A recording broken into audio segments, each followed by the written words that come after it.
தயாரிப்பாளர் கே. ராஜன் அவர்களோட அறையில போலீஸார் விசாரணை பண்ணியிருக்காங்க அப்படின்னும், அங்க ஏதாவது துருப்புச்சீட்டு இருக்கா?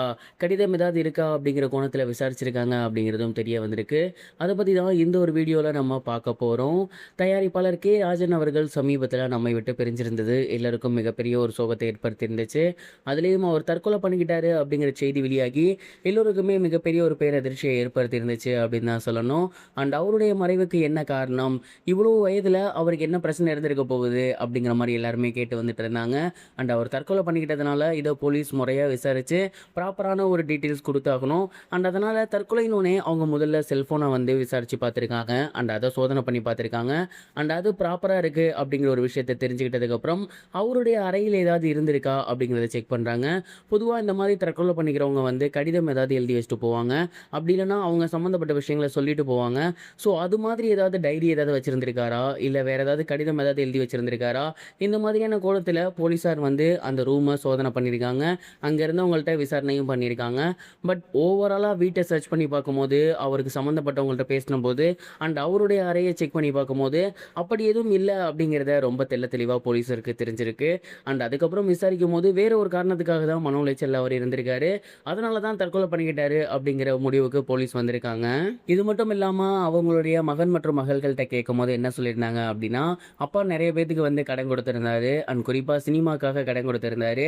ஆனா, அவங்க எல்லாருமே அந்த ஒரு பணத்த திருப்பி தராம இருந்தாங்க. எத்தனையோ முறை அப்பா கேட்டும் அவங்க தரல.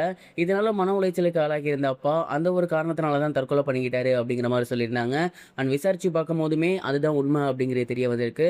So K. ராஜன் அவர்களோட மறைவுக்கு முழுக்க முழுக்க அவங்க கூட இருந்தவங்க அவர்கிட்ட பணம் வாங்கினது தான் காரணம் அப்படிங்கிறது தெரிய வந்திருக்கு. அண்ட் இந்த ஒரு விஷயம் வெளியாகி அநியாயமா இந்த ஒரு கடனால ஒரு உயிர் போயிருச்சு அப்படிங்கிற மாரி ரசிகர்கள் வருத்தம் தெரிவிச்சு வந்துட்டு இருக்காங்க. இது ஒரு புறம் இருக்க, கருப்பு டீம் இளையராஜா அவர்களுக்கு மன்னிப்பு கடிதம் ஒண்ணு எழுதியிருக்காங்க அப்படிங்கிற செய்தி தான் சமீபத்தில சோசியல் மீடியால ரொம்பவே வைரலா போய்க்கிட்டு இருக்கு. ஆர்ஜே பாலாஜி அவர்களுடைய இயக்கத்தில சூர்யா அவர்களோட நடிப்புல சமீபத்தில கருப்பு திரைப்படம் வெளியாகி இருந்துச்சு. இந்த படம் ரசிகர்கள் மத்தியில மிகப்பெரிய ஒரு வரவேற்பு பெற்றிருக்கு. கிட்டத்தட்ட 3 நாள்ல 100 கோடிக்கும் மேல வசூலிட்டு மிகப்பெரிய ஒரு சாதனையும் படைச்சு வந்துட்டு இருக்கு. இந்த ஒரு நிலையில அந்த படத்தில இளையராஜா பாடல பயன்படுத்தியிருப்பாங்க. அண்ட் அதற்கு இளையராஜா கேஸ் போட்டுருவாரு அப்படிங்கிற மாரி ஒரு கமெண்ட்டையுமே அவங்க வந்து வச்சிருந்திருப்பாங்க. அண்ட் இந்த ஒரு கமெண்ட் வந்து இளையராஜா அவர்களுக்கு மிகப்பெரிய ஒரு மன வருத்தத்தை ஏற்படுத்தியிருக்கு அப்படின்னும், இதனால அந்த ஒரு புரொடக்ஷன் டைம்ல பேசியிருக்காரு.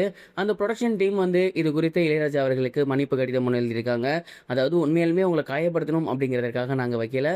ஒரு ஃபன் ஃபேக்ட்டா மட்டும் தான் நாங்க வச்சிருந்தோம். அதே நேரம் உங்க மீது அன்பும், மரியாதையும், அக்கறையும் எப்போதுமே எங்களுக்கு இருக்கு.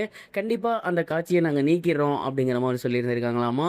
இளையராஜாவுமே இதுக்கு சம்மதம் தெரிவிச்சிருக்காரு அப்படிங்கிற மாரி வந்திருக்கு. அண்ட் இந்த ஒரு விஷயம் சோசியல் மீடியால ரொம்பவே வைரலா போய்க்கிட்டு இருக்கு.